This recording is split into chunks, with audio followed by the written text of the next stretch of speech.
that I'm putting in now that you're watching. Honey, Yes? can you use fried beans in crock pot? Do I use what in my crock pot? Fried beans. Are you saying spices? Fried beans. Oh, fried beans. No, these were the white beans. W-H-I-T-E, white, like the color. And I showed you the can, remember? It looks like this. It's this white can right here. It's can you see it right there? It's called, these were called Sun Vista white beans. You can use other brands. That just happened to be the brand that was at the store that I went to. So again, you don't have to use the exact brands. I just use whatever's on sale and a good price. So I'm trying to find ways to make this as inexpensively as possible so that you can all be able to make this. So that's everything in there now. We have our chicken broth, our white beans, the chicken's in there, the green chilies, the onion, the garlic, the jalapenos in there, the oregano, cumin, and now we're just doing salt and pepper. I already put the pepper in, so now they're calling for, I forgot my salt. Can you hand me the one on the table, honey? So the salt that they want is to taste, so you don't have to use a ton of it because other things are salty like your broth.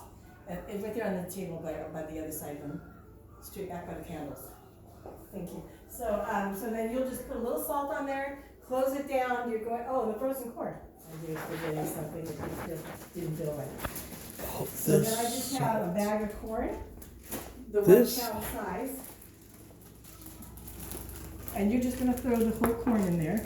I use frozen. It did not say you had to drain it, so I didn't drain it. You can drain it if you think it's going to be too watery for you, but I don't think it will be with all these beans and everything else in there. Yeah, it Should thicken up pretty decently on its own. Thank you. And here's the salt. Just going to crank some salt in there just to give it a little bit. And then again, I like to stir everything so it's got an even mix throughout. That way all your flavors really get through everything and not just through parts of it. You want it to really blend well. And then basically we're just going to put the lid on, turn it up on high, and in a couple hours you should be ready to eat that. It's done. So I'm going to clear off my counter here and get ready to do the Monsters Inc. We're going to do those little donut holes. So give me 2 minutes to clean up.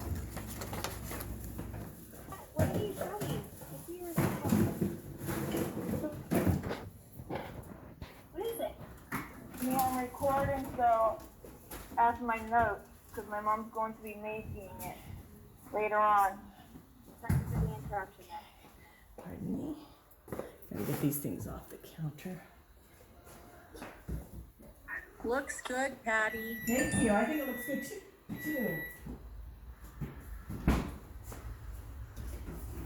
Have questions, you can raise your hand or ask them in the comments, okay? I need you to step. Thank you, though.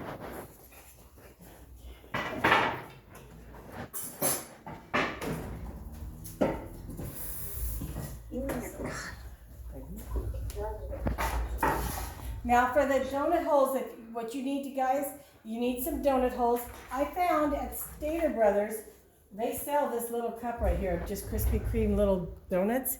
The donut holes usually cost about $4 or $5. So another thing you can do if you want to save money, you can buy the mini Jim donuts, which can run more like $2.50 a box, and you can crunch those up and mix them with a little frosting. But then you're going to have to roll them into balls and stick them in the fridge to get them hard. So you have to do that before you get started on the other things that you're doing. So in the essence of time, I actually bought the donut